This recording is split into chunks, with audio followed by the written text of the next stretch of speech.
Hello everyone. तो आज हम स्टार्ट कर रहे हैं केमिकल काइनेटिक्स। अब ये जो पेज है केमिकल काइनेटिक्स के, मैं कुछ फॉर्मूले यहाँ पर लिखा हूँ, एक बार देख लेना रिकैप के लिए। जिसमें से मेरे को कुछ फॉर्मूलेज में से आपको ये दो फॉर्मूलेज दिखाना है, जिसमें कुछ पॉइंट्स है। एक तो हम ये वाला फॉर्म है जब गैसियस सब्सटेंस के लिए हमको आता है, हम ये वाला इग्नोर कर देते हैं। ये वाला एक देख लेना, इससे मैं क्वेश्चंस भी कराऊंगा। और दूसरा अर्हेनियस में हमको जो ये आता है, इसमें टर्म्स का मतलब मालूम होना चाहिए। के तो आप सबको पता ही है क्या होता है, साथ में ए का क्या मतलब है, और यहाँ पे e raise to minus a by r t इसका मतलब क्या है। तो ये सब आगे हम चीज़ें देखेंगे। उसके बाद कोलिजन थ्योरी में भी कुछ क्वेश्चंस हमको आ जाते हैं जेड ए बी पे, और ओवरऑल इस थ्योरी का क्या अजम्पशंस थे और क्या लिमिटेशंस थे, वो सब चीज़ें हम लोग देखेंगे। तो सबसे पहले मैं यहाँ पे आपको बात करता हूँ रेट लॉ की। तो रेट लॉ क्या होता है, जैसे हम इक्विलिब्रियम में पढ़ते हैं, वो लॉ ऑफ मास एक्शन पढ़ते हैं। यहाँ पे जो रेट लॉ है वो क्या बताता है कि मान लो ये आपका ए और बी रिएक्टेंट है, ये ए और बी रिएक्टेंट है, ये बना रहा है प्रोडक्ट। यहाँ पे कुछ भी हो सकता है। चलो सपोज करो मैं यहाँ पे ले लेता हूँ 2 और यहाँ पे ले लेता हूँ 1। तो जब आप रेट लॉ लिखने जाते हो, तो रेट लॉ क्या होता है, ये क्या बताता है, रेट ऑफ रिएक्शन। रेट का मतलब क्या होता है, स्पीड। कि भाई मेरा ये जो रिएक्टेंट है प्रोडक्ट में बन रहा है, तो कितनी स्पीड से बन रहा है, इसका रेट जब हम बात करेंगे तो यहाँ पर ये आएगा रेट लॉ का एक्सप्रेशन। और यहाँ पर आप देख रहे हो कि जो रेट है, रेट ऑफ रिएक्शन जो है वो किस पे डिपेंड कर रहा है, ए और बी के कॉन्सेंट्रेशन पे। ए और बी क्या है, रिएक्टेंट है, समझा। तो यहाँ पे प्रोडक्ट नहीं है ना, तो आप क्या बोलोगे, रेट लॉ में जो रेट ऑफ रिएक्शंस है वो क्या बोला है कि भाई it is directly proportional to product of concentration of reactant. Reactant के कॉन्सेंट्रेशन पे डिपेंड करता है, प्रोडक्ट के कॉन्सेंट्रेशन पे डिपेंड नहीं करता है। दूसरा, इसके रेस टू पावर में जो हम लोग लिखते हैं, यहाँ पे मैं एम और एन लिख रहा हूँ, ये जो वैल्यूज होती है, ये इसका स्टोइकियोमेट्रिक कोएफिशिएंट देखो, ये कहीं कहीं पे ट्रू हो जाता है, तो कहाँ पर होता है मैं आपको बताऊंगा। तो ये एम और एन इसका स्टोइकियोमेट्रिक नहीं होता है हमेशा, ये एक एक्सपेरिमेंटली डिटरमाइंड क्वांटिटी होती है। तो कहीं कहीं पे ये मैच खा जाती है किसके साथ, स्टोइकियोमेट्रिक के साथ, लेकिन कहीं कहीं पे ये मैच नहीं खाएगी। तो कहाँ पर खाएगी मैच और कहाँ पे नहीं, वो देख लेते हैं। एम और एन की जो वैल्यू है, अगर मैं इस रिएक्शन में लिखूं, क्या 2 और 1 हो सकता है, तो जरूरी नहीं है, क्योंकि यहाँ पे जो एम और एन की वैल्यू है, ये एक्सपेरिमेंटल डिटरमाइन क्वांटिटी है, जिसको हम आगे बोलेंगे इनका एडिशन जो होगा ऑर्डर ऑफ रिएक्शंस बोल देंगे हम। ये एक्सपेरिमेंटल डिटरमाइन क्वांटिटी, ये ऑर्डर ऑफ रिएक्शंस होता है। तो फिर M2 और M1 स्टोइकियोमेट्रिक कब बोल सकता हूँ, आप तब बोल सकते हो जब ये रिएक्शंस जो दिया है वो एलिमेंट्री रिएक्शन है, मतलब सिंगल स्टेप रिएक्शन है। तो सिंगल स्टेप रिएक्शंस के लिए हम बोल सकते हैं कि ये जो पावर में होता है वही इसका स्टोइकियोमेट्रिक के बराबर हो जाता है। अब देखिए रेट लॉ में आपको क्या क्या चीजें पूछ सकता है, कि हम जब रेट लॉ लिखने जाते हैं तो हम कॉन्सेंट्रेशन ऑफ रिएक्टेंट लिखते हैं, तो उसमें क्या क्या नहीं लिखेंगे, प्रोडक्ट का कॉन्सेंट्रेशन नहीं लिखते हैं, राइट, प्रोडक्ट का कॉन्सेंट्रेशन नहीं लिखेंगे। स्टोइकियोमेट्रिक जरूरी नहीं है हमेशा बराबर हो। दूसरा, प्योर सॉलिड और लिक्विड का कॉन्सेंट्रेशन हम यहाँ पे नहीं लेते हैं। इवन हम इक्विलिब्रियम में भी देखे हैं कि इनका जो कॉन्सेंट्रेशन है, एक्टिविटी है, वो हम मान के चलते हैं, यूनिटी मान के चलते हैं। और लास्ट, हम यहाँ पे इंटरमीडिएट्स भी नहीं लेते। तो आपको स्टेटमेंट बेस्ड क्वेश्चन आ सकता है रेट लॉ पे, कि रेट ऑफ रिएक्शन जो होता है वो किस पे डिपेंड करता है रेट लॉ के हिसाब से। तो आपको क्या बोलना है, ये रिएक्टेंट के कॉन्सेंट्रेशन में डिपेंड करता है। ये सारे पॉइंट्स आ सकते हैं, आपको यहाँ से क्वेश्चन बन सकता है। दूसरा, अगर मैं आगे बात करूँ क्वेश्चंस की, तो यहाँ पे देखो आपको फर्स्ट क्वेश्चन दिख रहा होगा स्क्रीन पे। ये क्वेश्चन में आपको बोला क्या है,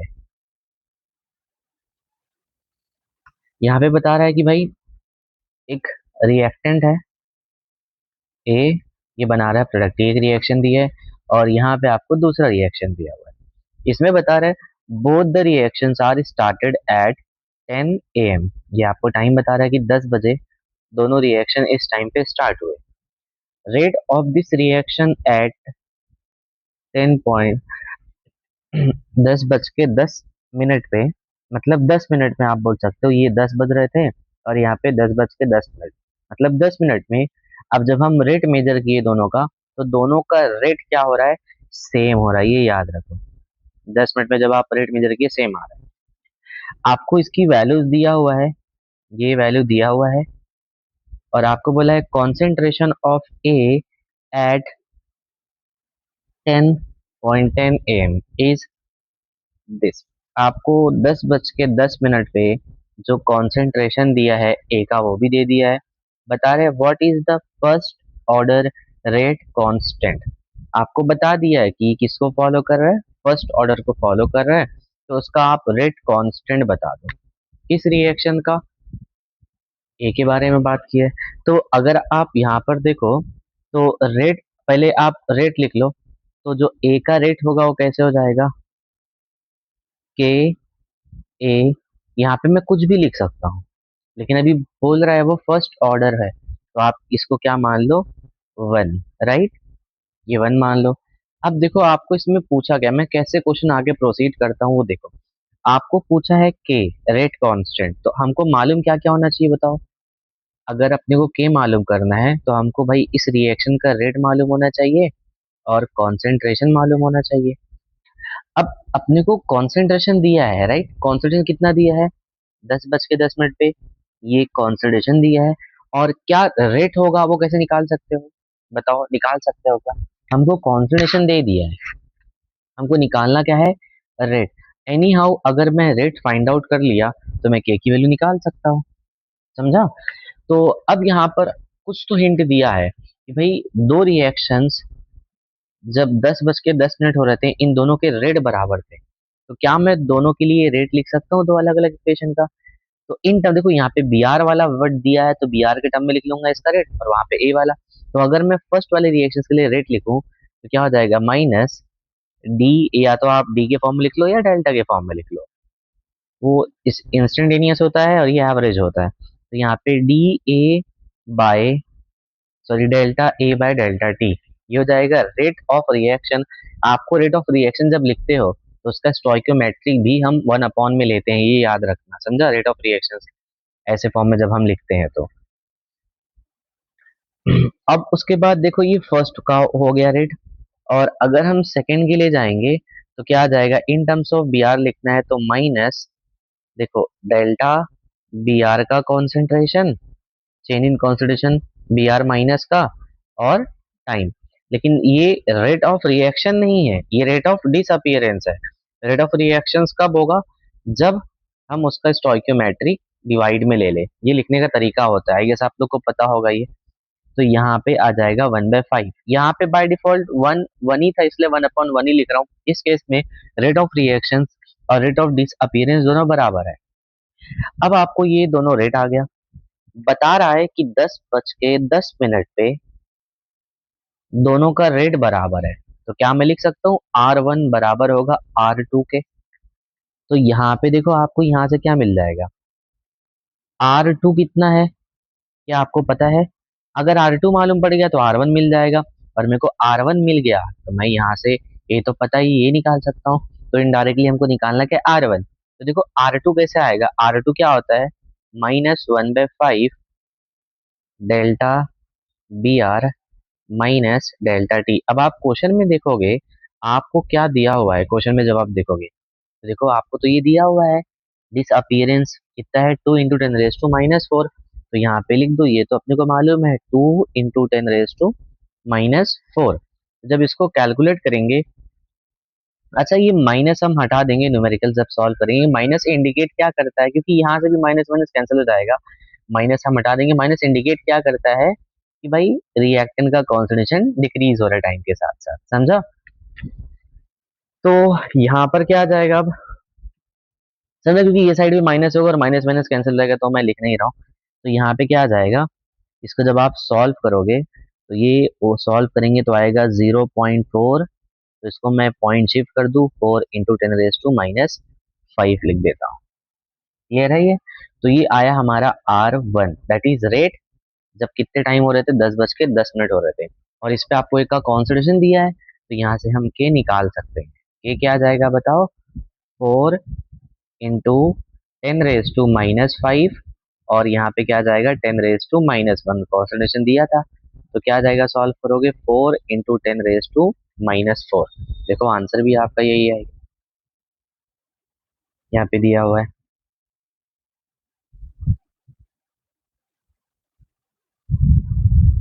अब इसके बाद देखो सेकंड, कुछ ग्राफिकल क्वेश्चन है इसमें। देखो क्या बोल रहा है, आपको एक ग्राफ दिया हुआ है जिसमें कंसंट्रेशन और टाइम का ग्राफ दिया हुआ है, और बता रहा है कि भाई एक रिएक्शन है जिसमें क्या हो रहा है, ए से बी बन रहा है, ए जो है एन बी बना रहा है। क्लियर है। अब अपने को बता रहा है based on the data of the initial phase of the reaction initially 10 minutes the value of n. समझा। तो यहाँ पे अपने को एन की वैल्यू बताना है। अब सोचो इसको सॉल्व कैसे करेंगे हम लोग। तो इसमें पहले कभी कभी हमको ये मालूम ही नहीं पड़ता कि बोला क्या है, सॉल्व करने की तो बात ही छोड़ दो। तो यहाँ पे देखो अगर आप जाओगे इस रिएक्शन में, क्या देखोगे कि भाई जो ए है वो कन्वर्ट किस में हो रहा है, एन बी में। इसका मतलब क्या है इस रिएक्शंस का। तो पहले आप डेटा निकाल सकते हो क्या, भाई आपको इनिशियली दिया क्या है, इनिशियल इसका। तो देखो अगर मैं T0 की बात करूं, ये इनिशियल होता है कि नहीं, तो T0 देखो ग्राफ कैसे रीड करेंगे अभी हम लोग। देखो T0 पे, अच्छा बताओ ये जो लाइन जा रही है, कर्व जा रही है, किसका है, ये है प्रोडक्ट का, क्योंकि प्रोडक्ट इनिशियली 0 होता है तो उसका कोएफिशिएंट बढ़ रहा है। और जो ये कर्व आ रहा है किसका आ रहा है, रिएक्टेंट का। रिएक्टेंट घटते रहता है टाइम के साथ साथ, तो ये मालूम पड़ गया। तो अभी ए अपना क्या है, रिएक्टेंट है। तो इनिशियली बताओ रिएक्टेंट का कॉन्सेंट्रेशन कितना आ रहा है, 0 कितना आ रहा है, 0.05 आ रहा है। समझा। अब ये इनिशियल है और इनिशियली कितना होगा, 0 होगा।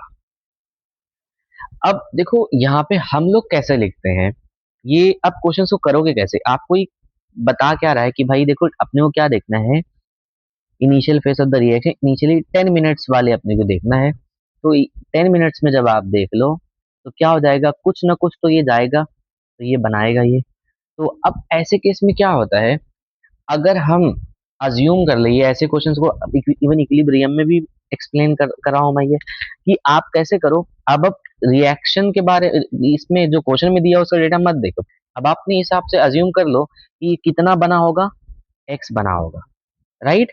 फिर आगे स्टोइकोमेट्रिक लगा दो, एनएक्स हो गया।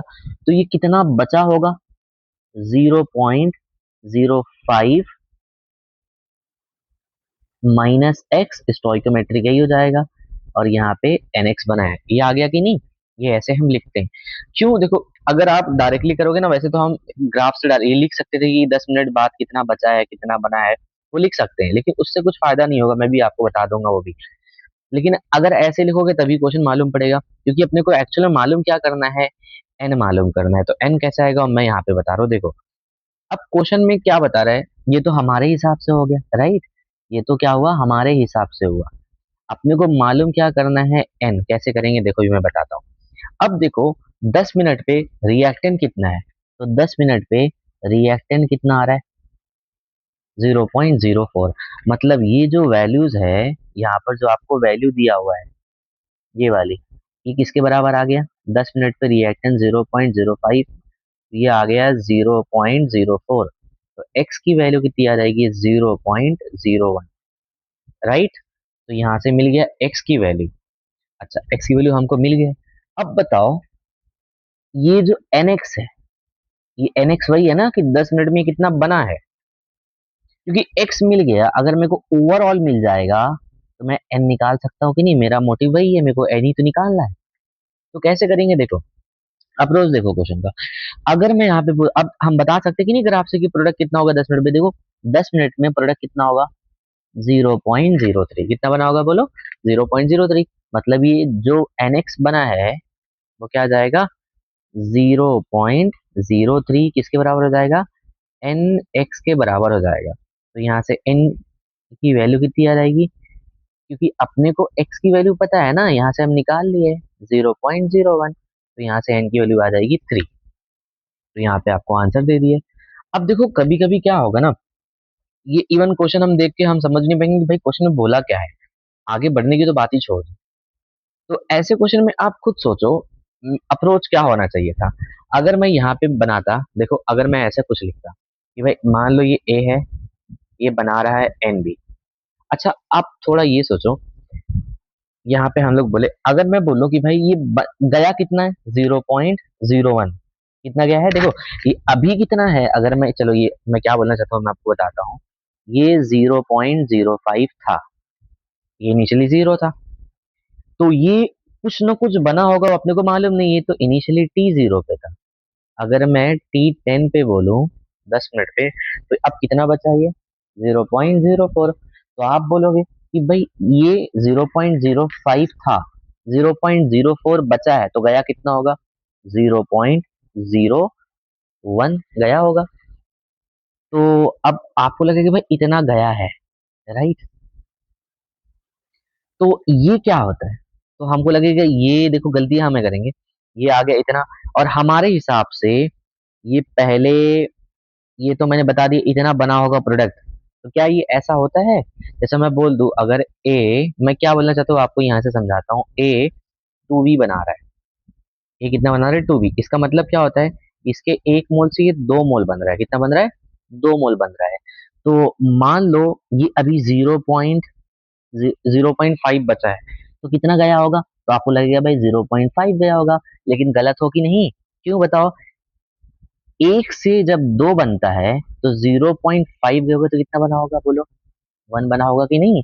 तो आप हमेशा याद रखना, जो भी वैल्यूज जाती है यहाँ से, उसके साथ उसका स्टोइकोमेट्रिक भी मल्टीप्लाई करते हो। क्लियर आ रहा है मैं क्या बोलना चाहता हूँ, मतलब ये जो वैल्यूज बनी है, ये एन टाइम्स बना होगा, कितना बना होगा बोलो, इसके एन टाइम्स बना होगा, तो जो यहाँ से जाता है उसको मल्टीप्लाई करना पड़ेगा। तो ये होता है आपका 0.5, ऑब्वियसली देखो एक से दो बन रहा है, तो ऑब्वियसली 0.5 से 0.5 नहीं बना होगा, वो बना होगा एक। लेकिन अगर आप स्टोइकोमेट्रिक नहीं लोगे तो 0.5 ही लगेगा। तो ये ओवरऑल वैल्यूज कितनी है, ये मेरे को मान लो अभी मालूम नहीं, अब अननोन मैं कर देता हूँ इसके लिए। तो ये अब अपने को कैसे मालूम पड़ेगा यहाँ से, तो ये यही है कि भाई इतना बना था, राइट, ये इतना आया था। जब आप देखोगे 10 मिनट पे बी का कॉन्सेंट्रेशन कितना आ रहा है 0.03, तो आप बोलोगे ये पूरा बराबर हो जाएगा 0.03, तब निकाल। दोनों तरीका है, आप जिस तरीके से समझो। बहुत अच्छा क्वेश्चन है ग्राफ का, ये एक बार देख लेना।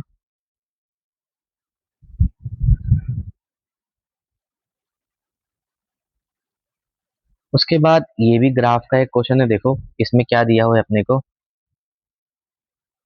बता रहा है डीकॉम्पोजिशन रिएक्शन है ए बी का, और यहाँ पे ये अपने को ऐसा ग्राफ दे दिया है, और अपने को पूछा क्या है, हाफ, देखो क्या बोला है, half life of the reaction is x minute, मतलब अपने को टी हाफ दिया है, एक्स मिनट है, और ये एक्स की वैल्यू मालूम करना है।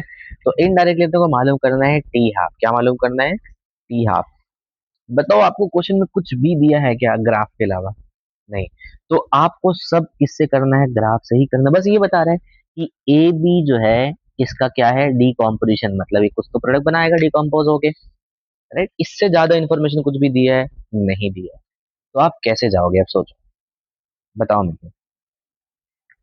तो अगर मैं इस ग्राफ से देखूं, तो ये ग्राफ देख के, अच्छा टी हाफ मालूम करना है, तो टी हाफ अगर मेरे को फर्स्ट ऑर्डर का मालूम करना होता, तो मैं क्या बोल देता, 0.693 डिवाइड बाई के है, ऐसे जीरो ऑर्डर फर्स्ट ऑर्डर से आपको निकाल सकते कि नहीं।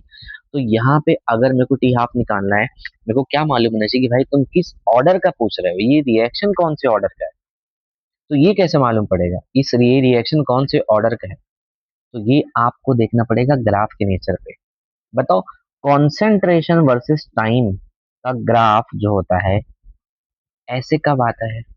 तो अगर मैं आपको एक इक्वेशन याद दिलाऊं, ए टी बराबर होता है ए नॉट माइनस के टी। तो यहाँ से अगर आप देखोगे, तो ये आपका वाई एक्सिस हो गया, टाइम एक्स एक्सिस हो गया, राइट। तो ये इसके आगे एम होगा और ये सी। तो देखो इंटरसेप्ट पॉजिटिव है, ये लीनियर लाइन, लीनियर का ग्राफ है, स्ट्रेट लाइन का ग्राफ है, तो इंटरसेप्ट पॉजिटिव है, स्लोप नेगेटिव स्ट्रेट लाइन, ये ऐसे तो ग्राफ जाता है, ये किसको फॉलो कर रहा है, तो ये ग्राफ से हमको समझ में आया ये जीरो ऑर्डर को फॉलो कर रहा है। किसको फॉलो कर रहा है बोलो? Zero order. ऐसे आपको ग्राफ से आइडेंटिफाई करने के लिए आ सकता है। तो ये मालूम पड़ेगा मैं जीरो ऑर्डर से फॉलो कर रहा है। तो जीरो ऑर्डर से जब फॉलो कर रहा है तो बताओ आपको अब हाफ लाइफ मालूम करने के लिए क्या मालूम होना चाहिए? तो क्या होता है फॉर्मूला जीरो ऑर्डर के लिए जब हाफ लाइफ निकालते हो? Initial concentration divide by 2k। बताओ इनिशियल कॉन्सेंट्रेशन आपको दिए है? यस दिया हुआ है, ग्राफ से देख लो। इनिशियली जो कॉन्सेंट्रेशन है 0.6 है, ये तो मेरे को मालूम है, मतलब ये अपने को पता है। तो अब बताओ हमको क्या नहीं मालूम है? के के की वैल्यू अगर निकाल लिए तो आगे काम बन जाएगा कि नहीं? तो बताओ कैसे निकालेंगे, सोचो। ये मैथमेटिकल क्वेश्चन है, बहुत अच्छा क्वेश्चन है। सोचो कैसे आगे बढ़ोगे। ए नॉट तो मालूम पड़ गया, अपने को के निकालना है। तो जब इस आप ग्राफ से देखोगे, ग्राफ ऑब्जर्व करोगे इसका, तो यहाँ पे आपको दिखेगा भाई जो स्लोप है वो किसके बराबर आ रहा है? स्लोप है वो के बराबर आ रहा है। किसके बराबर आ रहा है बोलो? के बराबर आ रहा है, राइट। स्लोप के बराबर आ रहा है। और बताओ के क्या होता है?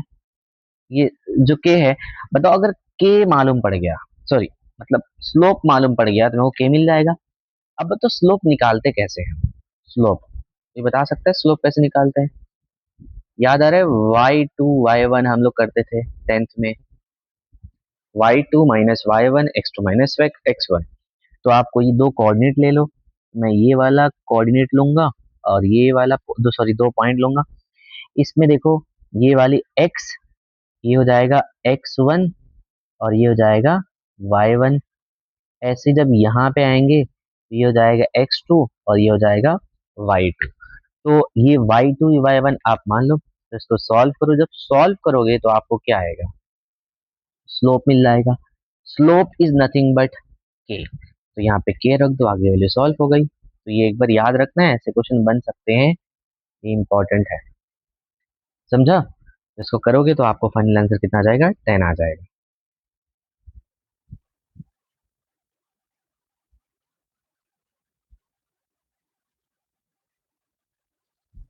इसके बाद देखो ये क्वेश्चन दिया है। तो इस क्वेश्चन में जब आप देखेंगे तो आपको क्या बोला है? लॉर्ड लॉग के और 1/t गिव्स स्ट्रेट लाइन। ये अपने को कैसे दे रहा है? जब ग्राफ प्लॉट करे straight line, intercept and slope, ये अपने को बताना है। और बता रहा है के एक इक्विलिब्रियम कांस्टेंट है। तो अब आप सोचो equilibrium constant delta H delta S, यहाँ पे क्योंकि स्लोप में देखो वैल्यूज दिख रही है कि नहीं? Delta H not delta S not, और यहाँ पे इक्विलिब्रियम कांस्टेंट टेम्परेचर, क्या कोई ऐसा रिलेशन है जो डेल्टा एच डेल्टा एस? अगर हम के और टी के बारे में बात करें तो हमको एक तो ये दिखता है कि भाई लॉग के जो होता है वो होता है log A minus E A by r T. लेकिन ये रेट कांस्टेंट होता है, राइट। ये ग्राफ कुछ लोग देखो देख के फौरन ये गलती करेंगे, लेकिन आंसर मिलेगा नहीं वैसे। तो ये जब ड्रॉ करोगे तो लॉग के 1/t का आप ड्रॉ करो, लेकिन ये क्या है? रेट कांस्टेंट है। अपने को क्या बोला? इक्विलिब्रियम कांस्टेंट की बात कर रहा है। तो सोचो ये कैसे आएगा? क्या आपको कोई रिलेशन मालूम है? सोचो। तो देखो यहाँ से डेल्टा एस नॉट और टी एनी हाउ, तो मेरे को ये वाला इक्वेशन तो दिख रहा है, आप लोगों को समझ में आ रहा है कि नहीं? डेल्टा जी नॉट से, देखो डेल्टा जी नॉट से मैं के ला सकता हूँ इक्विलिब्रियम कांस्टेंट, और जी नॉट जो है ये इसके बराबर आ रहा है कि नहीं? देखो यहाँ टेम्परेचर भी आ गया, डेल्टा ये सब आ गया कि नहीं? तो अब इस इक्वेशन से मेरे को तो ऑलमोस्ट तीन टर्म मिल गए जो चाहिए थे, बस जी के नहीं मिला है। तो अपने को ये मालूम है डेल्टा जी नॉट जो होता है वो क्या होता है? माइनस 2 पॉइंट, देखो लॉग लिया है, अगर एल एन लेता तो मैं 2 पॉइंट नहीं लेता, 2.303 आर टी लॉग के। बोले समझा इतना? अगर आपको ये दिख गया तो बस आगे अब काम खत्म हो गया। करोगे क्या? डेल्टा जी नोट की जगह रख दो -2.303 आर टी लॉग के, और यहाँ पे क्या रखोगे? Delta H not minus T delta H not. तो अब इसको आप लॉग के को ये साइड ले लो तो क्या बन जाएगा? डेल्टा एच, बाकी सबको डिवाइड कर दो, यहाँ पे माइनस अभी रखे रहो, या चलो माइनस ले लेते हैं यहाँ पे, तो आ जाएगा यहाँ माइनस 2.303 आर टी, और यहाँ पे माइनस माइनस प्लस हो जाएगा, तो ये क्या आ जाएगा, टी,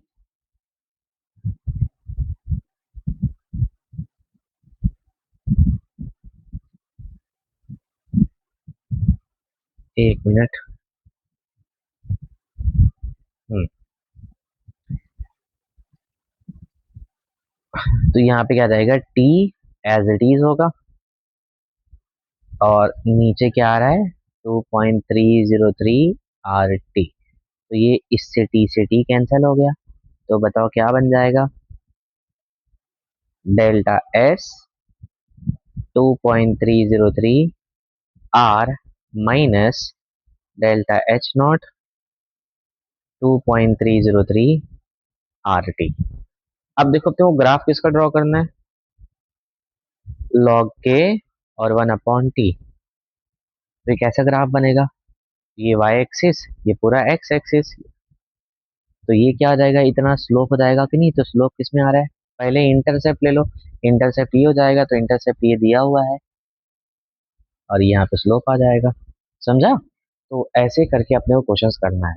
अगर मेरे को रेट कांस्टेंट बोलता, तब हम कहाँ से जाते, ये वाला इक्वेशन है अपने पास, लॉग के क्या हो जाएगा, लॉग ए माइनस ये बाय 2.303 आर टी, ये याद रखना, यहाँ से जाना, लेकिन अब तक इक्विलिब्रियम कांस्टेंट बोल रहा है, तो ये याद रखना जब भी ऐसा क्वेश्चन आ जाए।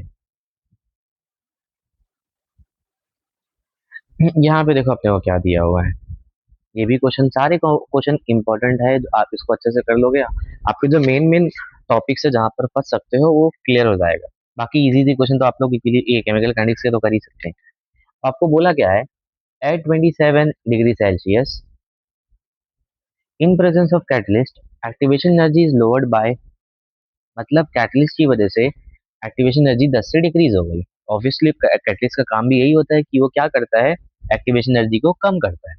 तो अगर आप देखोगे यहाँ पे हो क्या रहा है, आपको बता रहा है कि भाई हम लोग पहले देखो यहाँ पे आपको दिया है के और के, ये कैटेलाइज दिया है, अनकैटेलाइज दिया है, तो ये दोनों क्या है, रेट कांस्टेंट है, राइट। अब आपको बोला है कि भाई ये जब कैटलिस्ट यूज किया था तब क्या होगा, और ये जब कैटलिस्ट नहीं यूज किया था तब क्या होगा। देखो आप ही बताओ पहले, रेट ये इक्विलिब्रियम कांस्टेंट नहीं है, ये रेट कांस्टेंट है, राइट। तो जब भी आपको एक्टिवेशन एनर्जी ये सब है तो समझ जाना रेट कांस्टेंट की बात कर रहा है। और रेट कांस्टेंट देखो, ये मैं यहाँ पे क्यों एम्फेसाइज कर रहा हूँ, जो रेट कांस्टेंट होता है, रेट कांस्टेंट, ये कैटलिस्ट पे डिपेंड करता है, याद रखना, रेट कांस्टेंट जो होता है डिपेंड्स ऑन कैटलिस्ट। कैसे, अरेनियस का इक्वेशन देख लो आप,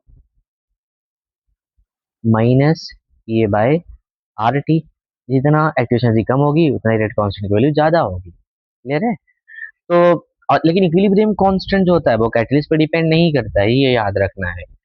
तो ऑब्वियसली ये रेशियो, अगर मान लो ये क्या दिया होता, इक्विलिब्रियम कांस्टेंट, तो दोनों वैल्यू सेम आती, और सेम आती तो 1 हो जाता, और इसका रेशियो 0 हो जाता, क्लियर है।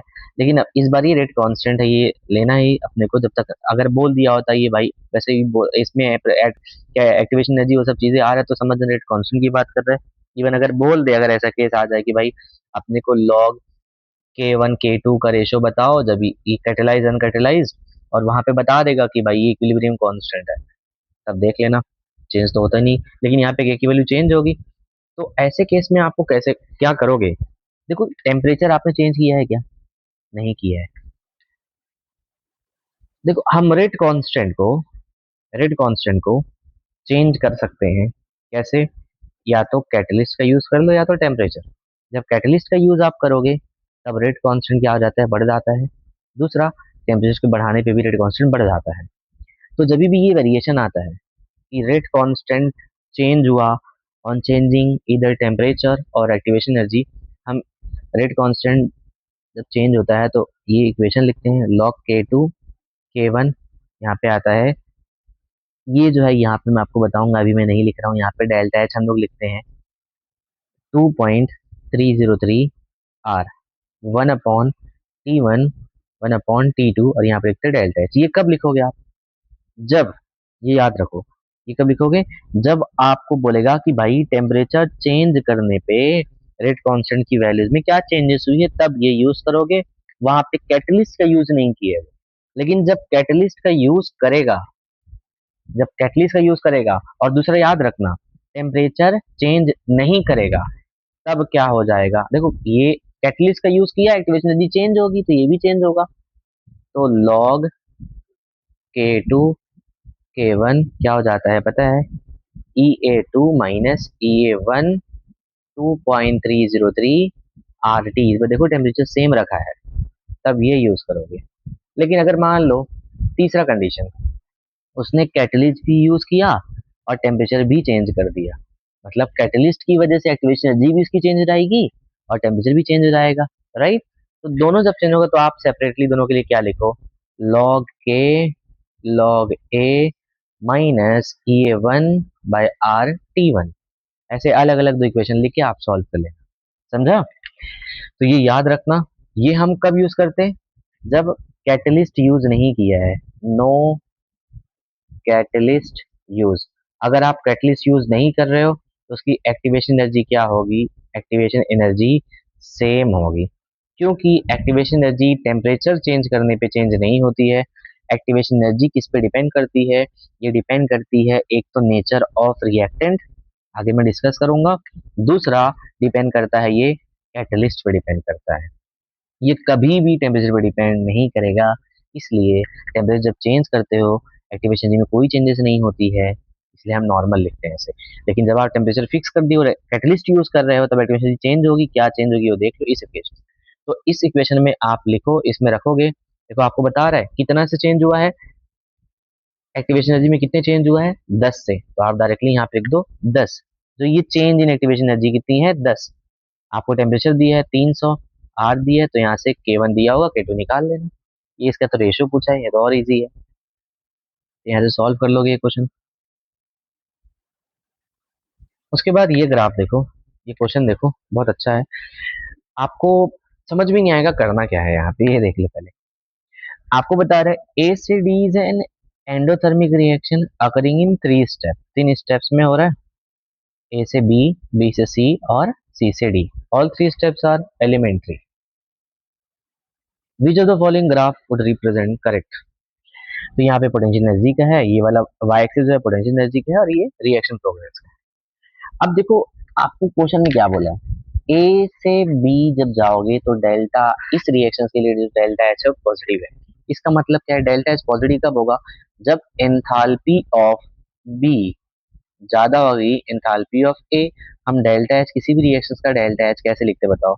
किसी भी रिएक्शन का हम डेल्टा एच लिखते हैं, डेल्टा एच लिखते हैं H P minus H R, product minus reactant, right?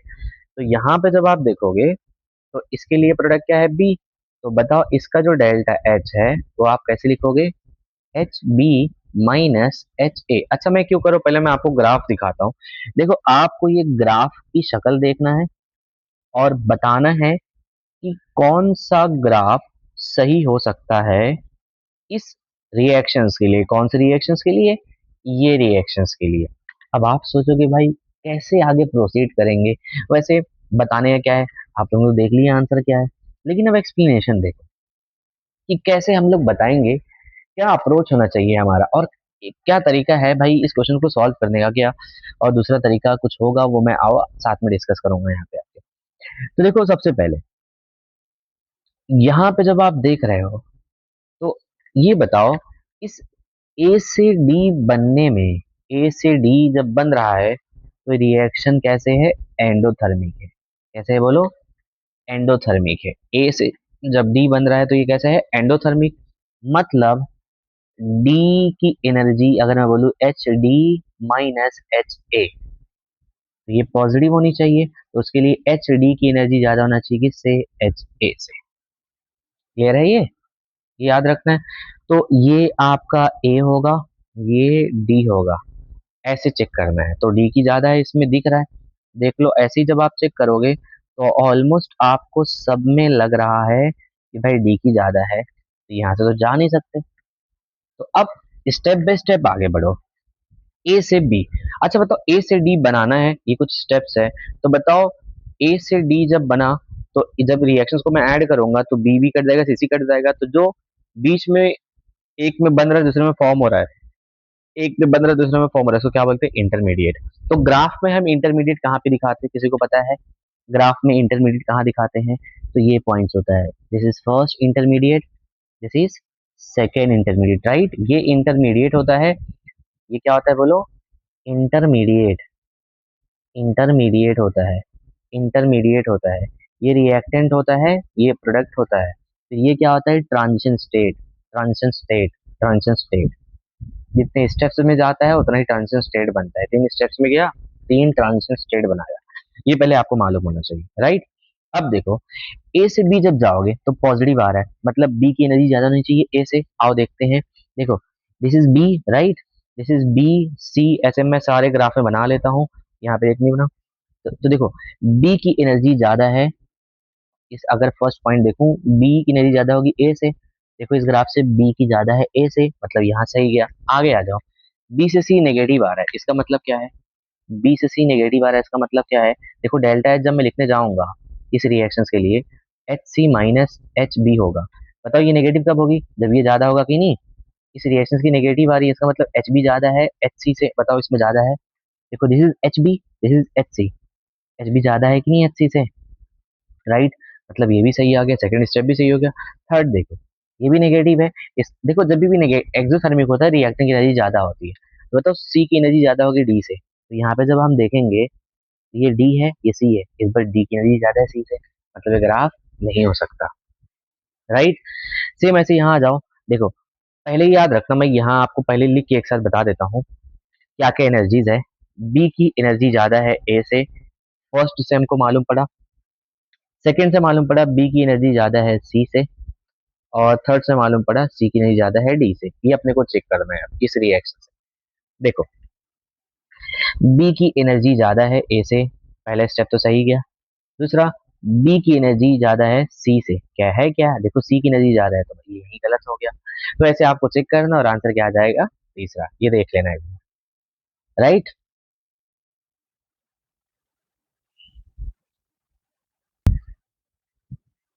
तो यहाँ पे देखो, अभी ये क्वेश्चन जो दिया है इसमें अपने को क्या बोला है, decomposition of A is first order. First order दिया है at a temperature T in a closed 1 litre vessel, 1 bar pressure. A का जो प्रेशर दिया है इनिशियली कितना दिया है? 1 दिया है। जब ये डिकम्पोज हुआ तो 100 मिनट के बाद जो टोटल प्रेशर हुआ सिस्टम का 1.5 हो गया। What is the rate constant for this reaction? और ये फर्स्ट ऑर्डर रिएक्शन का रेट कांस्टेंट निकालना है, और आपको प्रेशर वाला दिया है, राइट। तो सोचो, प्रेशर वाला जब दिए तो रेट कांस्टेंट निकालना है, तो कैसे आगे बढ़ेंगे? तो हमको ये पता है, प्रेशर के टर्म में अगर आता है तो ये एक्सप्रेशन होता है के 2.303 टाइम लॉग। अच्छा मिनट में निकालना है तो अपने को तो इसकी वैल्यू चेंज करना नहीं है। इनिशियल प्रेशर और फाइनल प्रेशर किसका? दोनों ही यहाँ पे जो होता है रिएक्टेंट का होता है, याद रखिएगा। तो ये रेट कांस्टेंट की वैल्यू मेरे को निकालना है, तो उसके लिए क्या मालूम होना चाहिए? टाइम तो मेरे को मालूम है, इनिशियल और फाइनल प्रेशर अगर मेरे को मालूम पड़ गया, राइट, तो हमको मालूम पड़। अच्छा इनिशियल प्रेशर कितना दिया है, ये तो मालूम है ना। इनिशियल प्रेशर जो है क्वेश्चन में बता रहा है 1 बार है। और गलती से भी फाइनल प्रेशर ये मत लेना। अगर हम सोचेंगे कि भाई आफ्टर 100 मिनट्स जो प्रेशर बन रहा है टोटल ये बन रहा है, तो ये फाइनल प्रेशर है, लेकिन ये टोटल है, किसका है? टोटल, मतलब इसमें देखो 3 कॉम्पोनेंट है ए बी सी, तो कुछ ना कुछ इसका भी होगा, कुछ इसका भी होगा, कुछ इसका भी होगा। और अपनों को यहाँ पे सिर्फ किसका चाहिए होता है? रिएक्टेंट का, राइट। तो फिर कैसे निकालेंगे? सिंपल, इक्विलिब्रियम वाला जैसे हम लोग क्वेश्चन सॉल्व करते हैं वैसे इसको भी करेंगे। देखो प्रेशर वाले कुछ क्वेश्चन है, देख लो कैसे करते हैं इसको। तो यहाँ पर क्या बोलना है, ए जो है ये क्या बना रहा है? बी और सी, राइट। इनिशियली पूरा का पूरा ए था, तो उसका प्रेशर जो आ रहा था कितना आ रहा था? 1 बार। कितना आ रहा है? 1 बार। कुछ बोला नहीं है इनके बारे में, बोला होता तो मैं लिख देता, अभी बोला नहीं है तो इनका जीरो मान लो। जब डिकम्पोज हो रहे हैं तो कुछ ना कुछ ये बनेंगे, तो इनका कुछ ना कुछ प्रेशर होगा। तो बता रहा है 100 मिनट में ये कुछ ना कुछ बना होगा, तो इसका कुछ ना कुछ प्रेशर होगा, राइट। तो आप मान लो इसका जो प्रेशर होगा यहाँ पे एक्स होगा, इसका जो प्रेशर होगा एक्स होगा, कोएफिशिएंट कुछ नहीं दिया है तो ऐसे ही रख दो। इसका कितना हो जाएगा, 1 - x हो जाएगा। तो ये है pressure of A, pressure of B, pressure of C after 100 minutes. और अब अगर मैं मान लूँ ये एक कंटेनर में हो रहा है, तो इस कंटेनर का प्रेशर इनिशियली 1 बार था, तो किसकी वजह से था, सिर्फ ए, क्योंकि अभी तक डिकम्पोज नहीं हुआ था। 100 मिनट्स पे कुछ ना कुछ ए का प्रेशर होगा, कुछ बी का होगा, सी का होगा, तो 100 मिनट में टोटल प्रेशर अपने को दिया है, कितना दिया है, 1.5 बार। और इस इक्वेशन से हमको पता है जो टोटल प्रेशर है वो है 1 - x + x + x। तो इसको सॉल्व करोगे तो टोटल प्रेशर आ जाएगा 1 + x which is equal to 1.5। तो x कितना हो जाएगा, 0.5। मैं x की वैल्यू क्यों निकाला हूं, देखो बताता हूँ आपको सिंपली। जो इक्वेशन है ये वाला, इसमें अपने को क्या बोला है भाई, इनिशियल और फाइनल किसका, रिएक्टेंट का। रिएक्टेंट मतलब ए का। तो ए का इनिशियली कितना था ये तो मालूम है हमको, 1 है। फाइनल ए का कितना है, 1 - x है। तो ये एक्स की वैल्यू मालूम है क्या, नहीं, इसी के लिए तो हम लोग ये सब किए हैं। तो अगर बताओ एक्स की वैल्यू 0.5 आ गई, तो अब प्रेशर ऑफ ए जो होगा फाइनली कितना होगा, 1 - x, और ये कितना आ जाएगा, 0.5। वैल्यू 0.5, तो यहाँ पे रख दो। आपको देखो इनिशियली आ जाएगा, यहाँ पे जब सॉल्व करो तो के है 2.303 टी लॉग, इनिशियली दिया है 1 और फाइनल आ गया 0.5। इसको सॉल्व कर लेना, वैल्यूज आ जाएगी, राइट।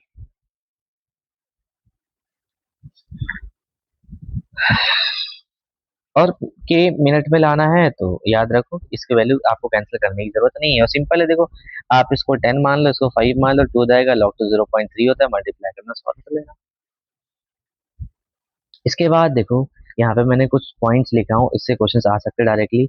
एक्टिवेशन एनर्जी जो है वो किस पे डिपेंड करता है, डिपेंड्स ऑन, ओके। कुछ पॉइंट्स देख लो पहले।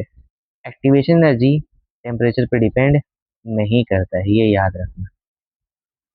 एक्टिवेशन एनर्जी टेम्परेचर पे डिपेंड बोलो, इस पे नहीं करता है। ये क्वेश्चन आपको बोला था कि किस पे डिपेंड करता है, नेचर ऑफ रिएक्टेंट, यस। ये किस पे डिपेंड करता है, नेचर ऑफ रिएक्टेंट। इसका मतलब क्या है, नेचर ऑफ रिएक्टेंट का मतलब क्या है। देखो कोई भी रिएक्शन हो रहा है, आगे आप ग्राफ से समझोगे, तो ये रिएक्टेंट का एनर्जी होता है, कुछ ना कुछ रिएक्टेंट के पास एनर्जी होती है। उसको किसी भी रिएक्शन को कंप्लीट करने के लिए, ऐसा मान लो मैं ये इसका बना दिया हूँ एक्सोथर्मिक का, तो इसके पास पहले से कुछ ना कुछ एनर्जी थी, तो एक्स्ट्रा जो एनर्जी देता हूँ इसी को हम क्या बोलते हैं, एक्टिवेशन एनर्जी। और इनिशियली जो इसकी एनर्जी थी, ये दोनों को टोटल कर दिया तो होता है थ्रेशोल्ड एनर्जी, राइट। तो किसी भी रिएक्शंस को प्रोडक्ट बनाने के लिए, होने के लिए कुछ एक अमाउंट ऑफ एनर्जी चाहिए होती है, इसको हम बोलते हैं थ्रेशोल्ड एनर्जी चाहिए, समझा। ये कुछ रिएक्टेंट के पास पहले से ही होता है और कुछ एडिशनल चाहिए होती है उस बैरियर को क्रॉस करने के लिए।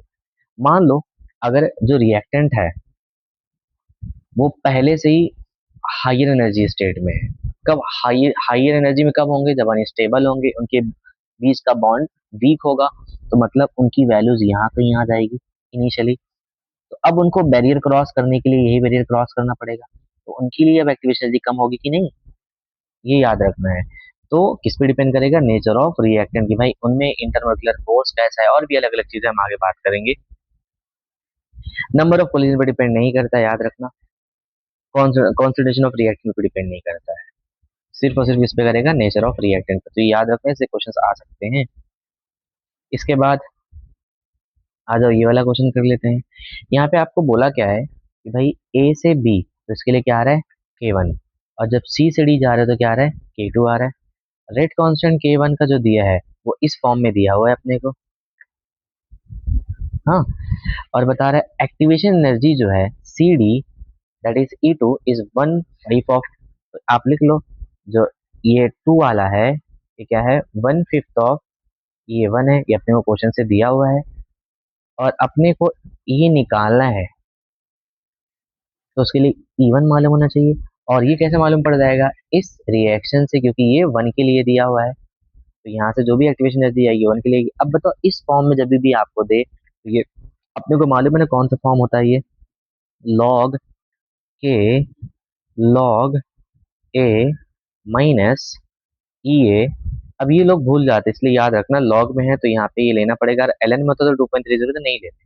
आर टी, जब आप इसको कंपेयर करोगे तो आपको देखो 1/T को छोड़ के बाकी सब जो आ रहा है, तो यहाँ पे किसके बराबर आ रहा है? तो ई ए, ये 1 वाला होगा, 2.303। आर किसके बराबर हो जाएगा? 1.5 इंटू 10⁻⁴ के बराबर हो जाएगा। तो यहाँ से इसको भेज दो तो आपको E1 मिल जाएगा। E1 मिलेगा, फिर यहाँ पे रख देना, E2 मिल जाएगा। उसके बाद देखो स्टेटमेंट बेस्ड क्वेश्चन आ सकते हैं, तो यहाँ पर देख लो क्या दिया है। बता रहा है जो फैक्टर्स होता है ये correspond to fraction of volume having kinetic energy less than ये गलत है। ये बताता है, देखो हम कोलिजन थ्योरी जब आगे पढ़ेंगे तो वहां पर चीजें आएगी। तो यहाँ पे कुछ जो इफेक्टिव कोलिजन, देखो पहले शर्त क्या होता है कोलिजन थ्योरी अगर आप देखोगे, प्रोडक्ट बनने के लिए सबसे पहले क्या होना चाहिए? दो पार्टिकल्स के बीच में कोलिजन क्या होना चाहिए? बोलो, कोलिजन होना चाहिए दो मॉलिक्यूल के बीच में।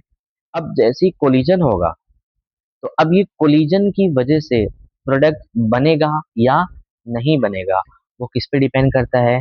दो फैक्टर्स पे। एक होता है एनर्जी फैक्टर, एक होता है ओरिएंटेशन फैक्टर, इसको प्रोबेबिलिटी फैक्टर बोलते हैं। तो अगर ये दोनों कंडीशंस, कोलिजन पहले तो देखो कोलिजन होना चाहिए, कोलिजन होने के बाद, मतलब कोलिजन तो पहली क्राइटेरिया भाई, कोलिजन ही नहीं हुआ तो बाकी ये सब तो तेल लेने गए फिर। तो पहले होना चाहिए कोलिजन। तो कोलिजन के बाद अब देखो ये कोलिजन जो है, क्या वो कायदे का कोलिजन हुआ है कि नहीं, वो कैसे मालूम पड़ेगा? कि भाई जब कोलाइड कर रहे हैं तो एक प्रॉपर ओरिएंटेशन में आएंगे, तभी प्रोडक्ट फॉर्म करेंगे, राइट? एक प्रॉपर ओरिएंटेशन में ही बॉन्ड फॉर्म होता है। दूसरा, ये जब कोलिजन करे तो इनको प्रोडक्ट बनाना है, तो प्रोडक्ट बनाने के लिए कुछ न कुछ क्या करना पड़ेगा इनको? देखो एक बैरियर को क्रॉस करना पड़ता है। जब आप रिएक्शन का देखोगे ये, तो ये रिएक्टेंट की एनर्जी है, इसको बैरियर को क्रॉस करना है, तो क्या उसके पास उतनी एनर्जी है? मतलब वो बैरियर को क्रॉस कर सकते हैं क्या? उतनी एनर्जी है?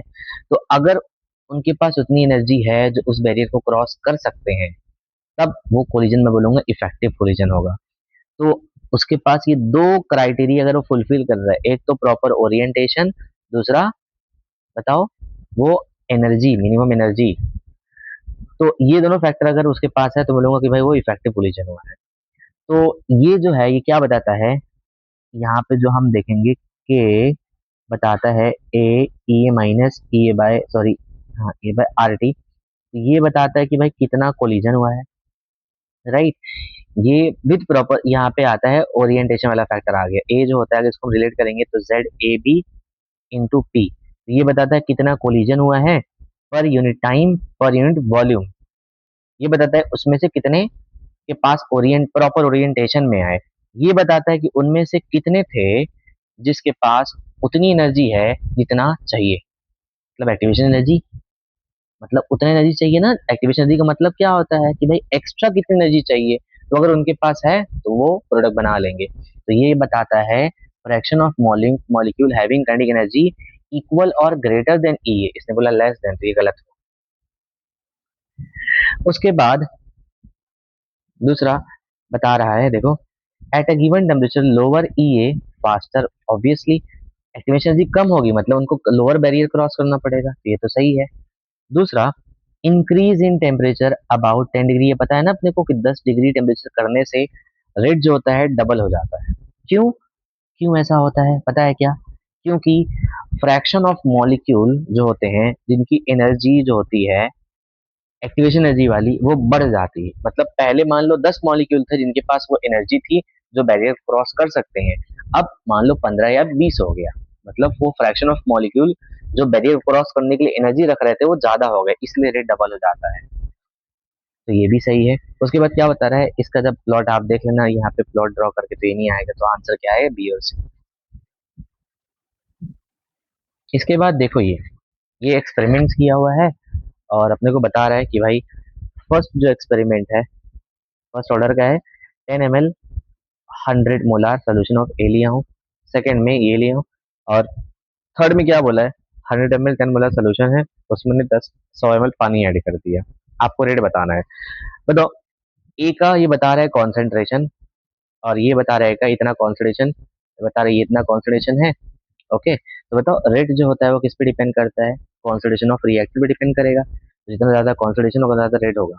तो इसका कॉन्सेंट्रेशन कितना है, 10, इसका कितना है 10, इसका कितना है 10 था, लेकिन इसमें क्या ऐड कर दिया, 100 ml वाटर। क्या ऐड कर दिया बोलो, 100 ml वाटर ऐड कर दिया। तो अगर 100 ml वाटर ऐड किया तो क्या किया इसने, डाइल्यूशन मतलब वॉल्यूम बढ़ाया, तो मोलरिटी क्या हो जाएगी इसकी, कम। मोलरिटी मतलब कॉन्सेंट्रेशन, कॉन्सेंट्रेशन कम होगा तो इसका रेट क्या हो जाएगा, कम। इसीलिए देखो, दोनों का वॉल्यूम से नहीं डिपेंड करेगा। देखो आप समझो ये कि मैंने एक सोल्यूशन लिया है जिसका कॉन्सेंट्रेशन 10 मोलार है, उसका 100 ml ले लिया हूँ, और यहाँ पे उसका 200 ml ले लिया हूँ, राइट। लेकिन कॉन्सेंट्रेशन कितना है, 10 मोलार है कि नहीं, समझ में आ रहा है, ये याद रखना। तो कॉन्सेंट्रेशन अगर सेम है तो क्या आ जाएगा, कॉन्सेंट्रेशन अगर सेम है कॉन्सेंट्रेशन, तो यहाँ पे उसका रेट भी क्या है, बराबर है। लेकिन इसका कॉन्सेंट्रेशन 10 नहीं होगा, इसमें 10 ml 100 ml पानी ऐड कर दिए हो, तो इसलिए इसका कम हो जाएगा। ये आ गया।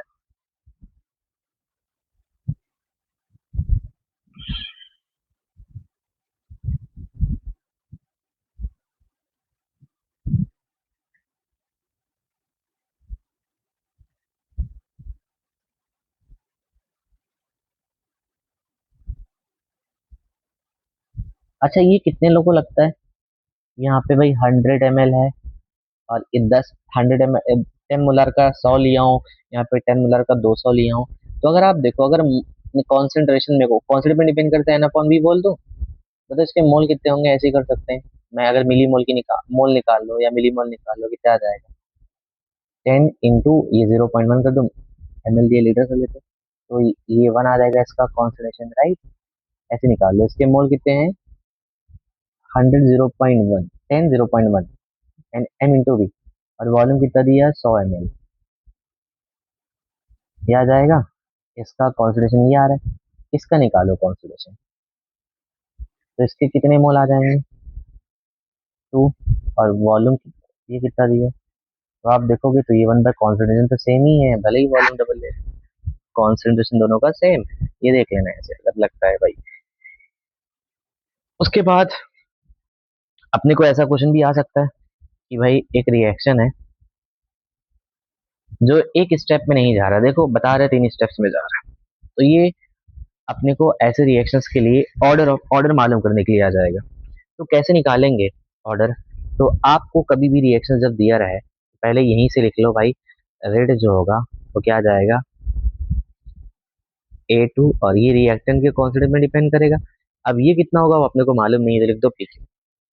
अब ये जो स्टेप्स होते हैं इसके, 1 2 3 जो स्टेप्स दिख रहा है, ये जो सारे स्टेप्स होते हैं, अच्छा वो रिएक्शन जो मोर देन वन स्टेप में जाता है कॉम्प्लेक्स बोलते हैं, और इसके सारे स्टेप्स जो होते हैं एलिमेंट्री होते हैं, जो जितने भी स्टेप्स दिए सारे क्या होते हैं, एलिमेंट्री।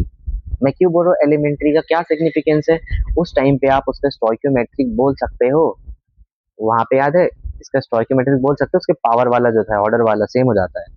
तो अब हम आगे प्रोसीड कैसे करेंगे, ऐसा क्वेश्चन आएगा, पहले ये लिख दिए। याद रखना हमेशा, रेट जो होता है वो किसके लिए होता है, रेट जो होता है वो किस पे मेनली डिपेंड करता है, आरडीएस वाले स्टेप पे। तो जो स्लो स्टेप होता है वो आरडीएस होता है, मतलब रेट डिटरमाइनिंग स्टेप होता है, तो इसी के लिए रेट लिखेंगे हम लोग। तो रेट क्या आ जाएगा, के, ए और B2, राइट। और यहाँ पे वन वन ही लिखोगे, यहाँ पे वन वन ही लिखोगे, क्यों, क्योंकि एलिमेंट्री और इसका स्टोइकियोमेट्रिक इसके ऑर्डर के बराबर हो जाएगा। आप जब ये लिखोगे तो यहाँ पे देखो, और अपने को मालूम तो ये करना है, तो देखो हमको बी चाहिए था, बी आ गया, और बी की रिस्पेक्ट में ऑर्डर क्या है, ये दिख गया, तो क्यू की वैल्यू आ गई 1। लेकिन यहाँ चाहिए A2, अपने को कितना दिया, क्या दिया है, ए। और याद रखना ये एक इंटरमीडिएट है, देख लो फाइनल रिएक्शन में आपको कहीं ए दिख रहा है क्या, नहीं, A2 B2 ए भी दिख रहा है, ए नहीं दिख रहा है, ए इंटरमीडिएट है, और इंटरमीडिएट को हटाना होता है। तो कैसे हटाओगे, इक्विलिब्रियम का यूज करके। देखो इस इक्विलिब्रियम का यूज करके मैं कर सकता हूँ, कैसे, इक्विलिब्रियम कांस्टेंट जो होगा इसके लिए वो क्या आएगा, प्रोडक्ट का कॉन्स्टेंट, ए और ए 2 बार दे दिया है, और नीचे आ जाएगा A2, A2 का कॉन्सेंट्रेशन। तो क्या मैं लिख सकता हूँ, ए टू का कॉन्सेंट्रेशन और इक्विलिब्रियम कांस्टेंट किसके बराबर आ जाएगा, ए का स्क्वायर, ये दोनों सेम है तो स्क्वायर वहां हट गया तो रूट आ गया, ए टू का कॉन्सेंट्रेशन और के इसका रूट, ये आ गया ए, तो मैं ए की जगह यहाँ पे रख दूंगा, तो जब यहाँ रखोगे के और रूट के और रूट को मैं हाफ लिख सकता हूँ क्या पावर में, इसके पावर में हाफ, और ये एज इट इज एक तो पहले ठीक है यहाँ पे B1। तो देखो इक्वेट करो, अब ए टू के रिस्पेक्ट में ये आ रहा है तो पी हो गया हाफ और ये हो गया, तो ओवरऑल कितना ऑर्डर हो जाएगा 1.5, यहाँ आ गया ऑर्डर। ऐसे सॉल्व करना है अपने को अगर ये क्वेश्चन आया तो। ये वैल्यूज देख लो, बता रहा है रेडियो एक्टिव के लिए, रेडियो एक्टिव डीके के लिए क्या स्टेटमेंट नॉट ट्रू है। तो बता रहे डीके जो कांस्टेंट होता है, जो हम बोलते हैं यहाँ पे डीके कांस्टेंट, जैसे वहां पे रेट कांस्टेंट होता है वैसे यहाँ पे क्या होता है डीके कांस्टेंट। तो डीके कांस्टेंट जो होता है increases with increase in temperature. तो अगर मैं रेट कांस्टेंट की बात करूं तो ये इंक्रीज होता है टेम्परेचर इंक्रीज करने पे, लेकिन डी के कांस्टेंट इंक्रीज नहीं होता है। या मैं डायरेक्टली बोलूं कि भाई ये टेम्परेचर पे डिपेंड ही नहीं करता है, क्यों, क्योंकि जो डी के है ये किसके लिए है, रेट कांस्टेंट टेम्परेचर पे डायरेक्टली प्रोपोर्शनल होता है, डिपेंड करता है, ये सब किसके लिए है, केमिकल रिएक्शंस के लिए, किसके लिए है, केमिकल रिएक्शंस के लिए। और रेडियो एक्टिव डीके ये होता है एक रेडियो एक्टिव जो डीके है, रेडियो एक्टिव डीके जो है ये है न्यूक्लियर रिएक्शन, क्या है, न्यूक्लियर रिएक्शन, और इस पे टेम्परेचर का कुछ खास फर्क नहीं पड़ता है, does not affect temperature, even high temperature में भी इसका कुछ इतना खास फर्क नहीं पड़ता है। इसीलिए डी के कांस्टेंट जो होता है, क्योंकि क्यों नहीं पड़ता पता है, क्योंकि उसमें जो न्यूक्लियर फोर्स है, डीके जो हो रहा है अंदर कुछ ना कुछ रीजन अनस्टेबिलिटी सबकी वजह से हो रहा है, तो टेम्परेचर का क्यों खास फर्क नहीं पड़ता है, क्योंकि जो न्यूक्लियर फोर्स है बहुत बहुत बहुत स्ट्रांग होता है, तो उस पर टेम्परेचर का इसलिए कुछ खास फर्क नहीं पड़ता है, ये याद रखोगे। अब बाकी देख लो यहाँ पे सही होगा, amount of radio active substance remain after 3 half life is 1/8, देख लो ऐसे ही, मान लो 1 होगा तो ये अब हाफ लाइफ मतलब वापस से 1/4, और इसका कितना हाफ हाफ होते जा रहा है, एक हाफ लाइफ, दो हाफ लाइफ, तीन हाफ लाइफ, तीन हाफ लाइफ के बाद कितना बच रहा है 1/8, ऐसे ही कर सकते हैं। डी के कॉन्स्टेंट ये भी सही है। आप देख लो हाफ लाइफ जो होता है फर्स्ट ऑर्डर का क्या होता है, यहाँ पर देखो हाफ लाइफ जो होता है अगर मैं लिखूं तो जो रेडियो एक्टिव डी के फर्स्ट ऑर्डर को फॉलो करता है, तो फर्स्ट ऑर्डर के लिए क्या होता है Ln2 डिवाइड बाई के, या रेट कांस्टेंट आप बोलो, यहाँ पे जो है इसी को हम Ln2 को 0.693 लिखते हैं, तो ये इसके 1/2 Ln2 टाइम्स ऑफ 1 के है कि नहीं, ये भी सही है।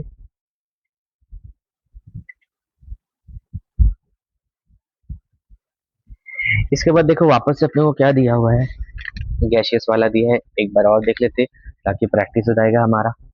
बता रहा है कि भाई ए जो है 2B और C, इनिशियली कुछ दिया नहीं है, आपको बता रहा है, चलो मान लेते हैं इनिशियली जब नहीं दे तो आप खुद लिख लो, इसका इनिशियली प्रेशर जो होगा P0 होगा, ये तो कुछ ही नहीं होगा, राइट।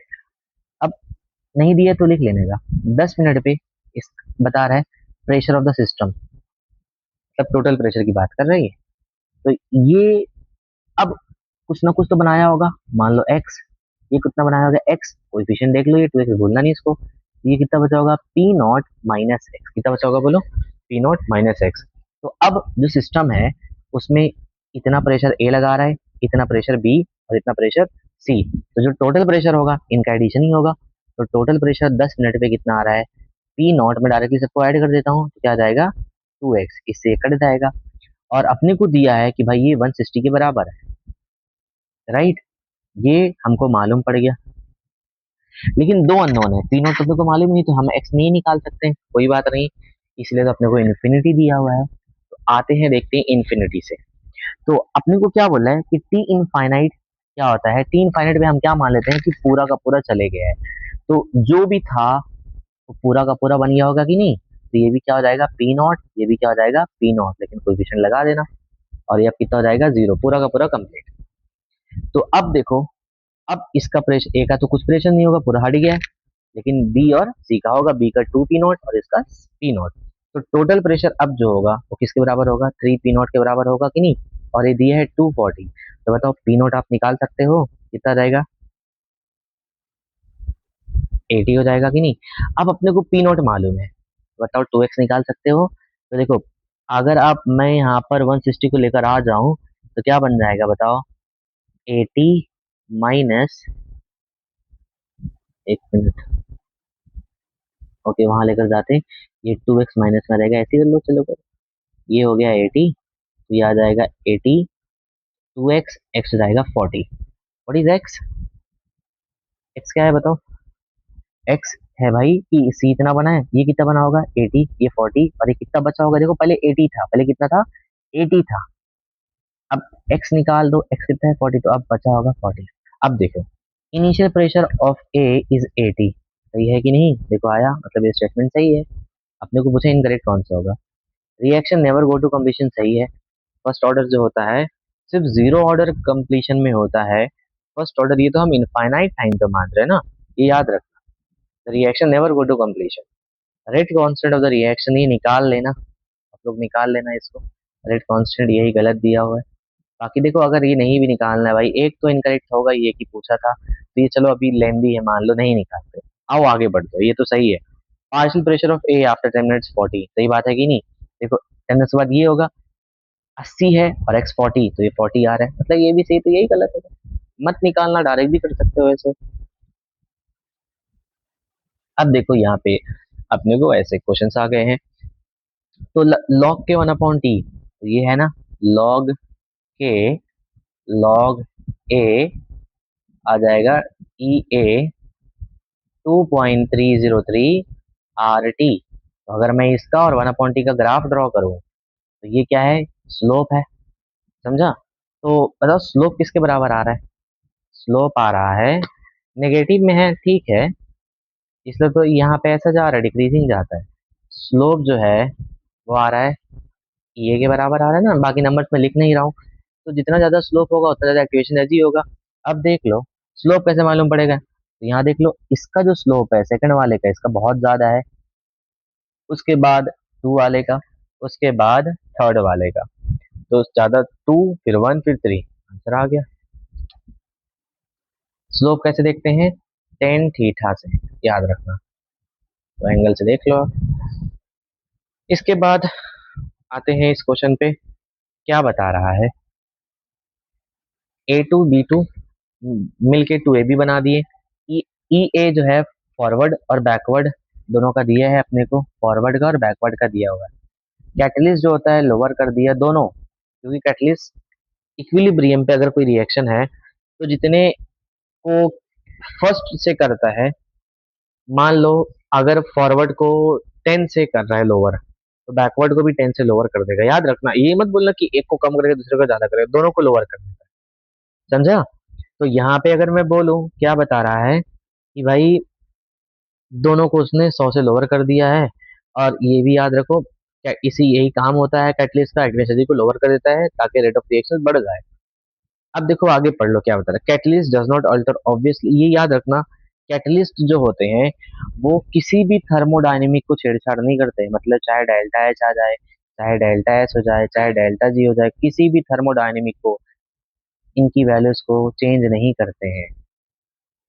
और इवन के इक्विलिब्रियम को भी, समझा, ये सबको किसको भी चेंज नहीं, कि रेट कांस्टेंट को करेंगे, दिस इज रेट कांस्टेंट, इसको चेंज करेंगे क्योंकि इस पे डिपेंड करता है, लेकिन इक्विलिब्रियम कांस्टेंट को नहीं करेंगे, समझा।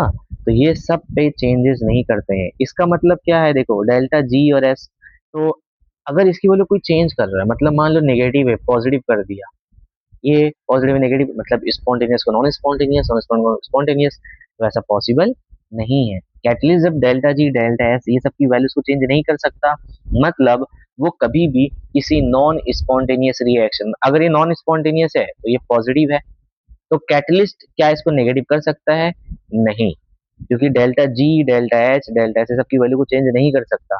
क्या मैं बोल सकता हूँ एक नॉन स्पॉन्टेनियस रिएक्शन है वो कभी भी स्पॉन्टेनियस कैटलिस्ट नहीं बना सकता। देखो क्या बता रहा है अब आगे, बोल रहा है catalyst can cause non spontaneous reaction to occur, बिल्कुल नहीं।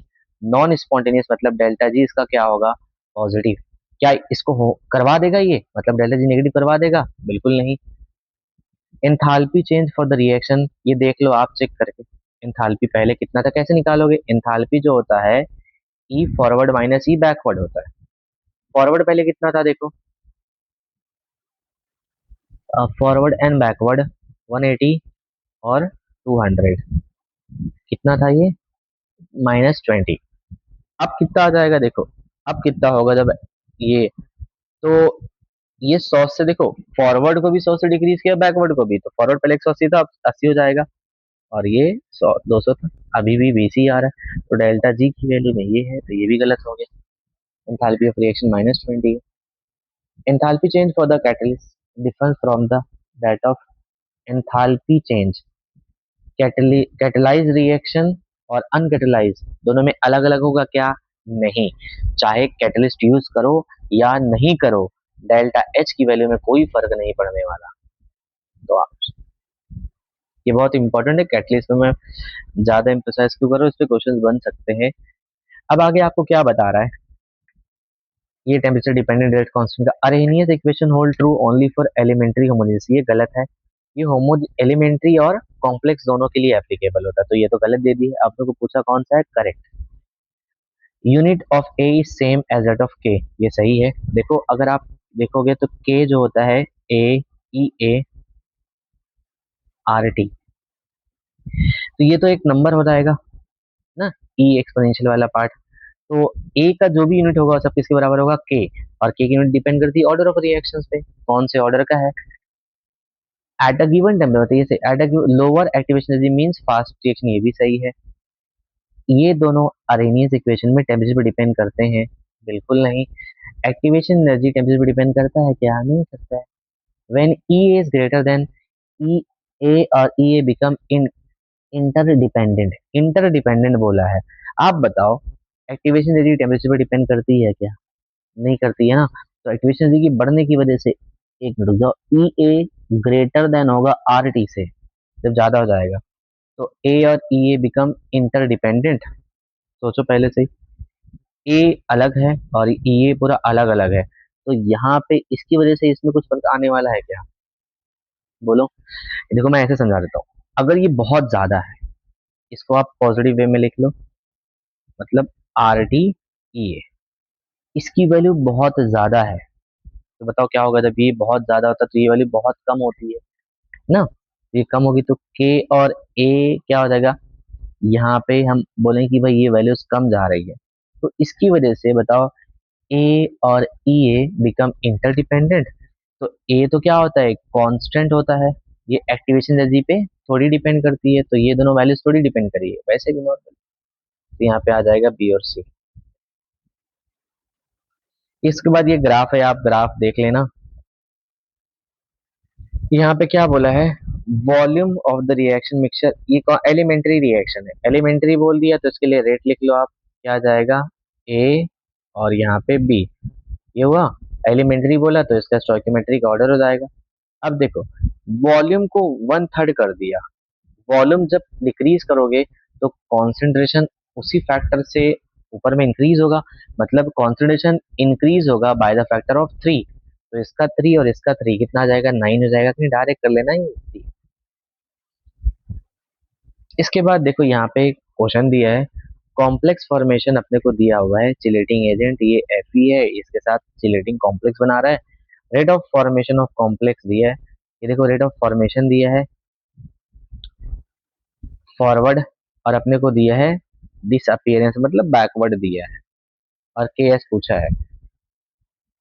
तो कैसे करोगे, देखो अगर मान लो रिएक्शन इक्विलिब्रियम में अपने को फॉरवर्ड और बैकवर्ड दिया है और के एस, तो के एस जो होता है के फॉरवर्ड डिवाइड बाय के बैकवर्ड। देखो जितना ज्यादा फॉरवर्ड बनने की टेंडेंसी ज्यादा होगी, फॉरवर्ड जितना ज्यादा होगा मतलब वो वही बनना चाहेगा प्रोडक्ट, और प्रोडक्ट बनना चाहेगा तो उतना वो स्टेबल होगा, तो यहाँ से आप निकाल लेना के स्टेबिलिटी क्या होता है। इसके बाद देखो आपको ये वैल्यूज है, ये तो हम लोग डायरेक्टली सॉल्व कर सकते हैं, ये मैं यहाँ पे बहुत सिंपल क्वेश्चन है, यहाँ पे आपको देखो क्या करना है, प्रेशर जो है इसका कितना है, फॉल फ्रॉम 70 mmHg से 500 mg इन 250 सेकेंड्स में। आपको एवरेज रेट निकालना है, तो एवरेज रेट कैसे निकालते हैं बताओ, किसके मेरे को रेट निकालना है। तो रेट क्या होता है एवरेज, मैं माइनस साइन लिख रहा हूँ यहाँ पे, डेल्टा एनओ किसी लिख सकते हो, डेल्टा टी ऐसे कॉन्सेंट्रेशन के टर्म में लिख सकते हो, प्रेशर के टर्म में लिख सकते हो। तो प्रेशर में कितना चेंज हो रहा है, 700 से 500। अगर मैं नेगेटिव नहीं लगाऊं डायरेक्ट लिख देता हूँ, कितना आ जाएगा, मतलब 200 का चेंज आ रहा है। और टाइम कितना है, ये एमएमएचजी में आएगा, अपने को चाहिए एटीएम में, तो वन इससे कर लो। तो ये आ जाएगा रेट ऑफ रिएक्शन, किसमें आएगा लेकिन, एटीएम पर सेकंड में। इसको मेरे को कन्वर्ट करना है, ये जो वैल्यूज आएगी किस में आएगी, एटीएम पर सेकंड में। मेरे को चाहिए किसमें, अगर मोल पर लीटर में चाहिए होती, बस ये वैल्यूज को क्या करोगे, देखो याद रखना, ये दिया है रेट, बस आर टी से डिवाइड कर देना, आपको क्या मिल जाएगा, मोल पर सेकंड में। अब बाकी यहाँ पे देखो आपको जो दिया हुआ है, ये कुछ चीजें आपको पढ़ना है, इससे क्वेश्चंस डायरेक्टली बन सकते हैं, याद रखना ये। उसके बाद ये कुछ पॉइंट्स है, यहाँ पे देख लेना, ये ग्राफ, ये कुछ रिएक्शंस और कोलिजन थ्योरी के लिमिटेशंस, यहाँ से भी क्वेश्चन आ सकते हैं। कैटलिस्ट के बारे में एक बार पढ़ लेना, और मैंने कैटलिस्ट के बारे में बहुत कुछ बता दिया हूँ। एक्टिवेशन एनर्जी के बारे में मैंने यहाँ पे एक्सप्लेन कर दिया, और एक बार देख लेना, पढ़ लोगे समझ में आ जाएगा। तो इतना ही काफ़ी है, आपको बाकी प्रैक्टिस करो अच्छे से।